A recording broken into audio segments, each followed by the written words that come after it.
Hi, I'm Brandy Spade, Assistant Editor with Fine Gardening Magazine. Today I'm going to show you how to plant potatoes in a garbage can.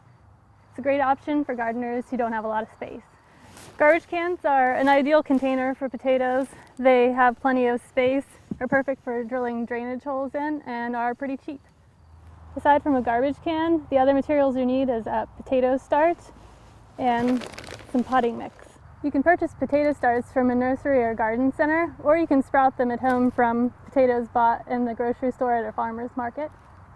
Before you start drilling and planting, you want to wash the container out with warm water, and then you want to start drilling holes in the base of the container. If you don't have a drill, you can use a hammer and a nail to pound holes through.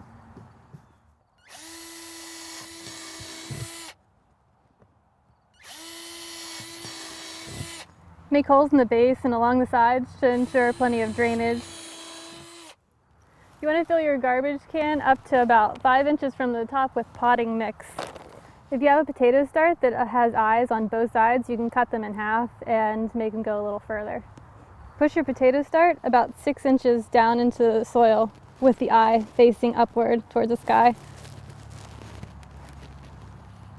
Cover your potato starts with an inch or so more of soil and then water them thoroughly, but not too much. You don't want the soil too sopping wet.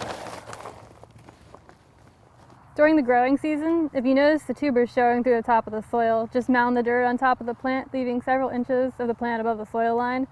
The potato tubers that are directly exposed to the sun will turn green, which can leave them bitter tasting and potentially toxic.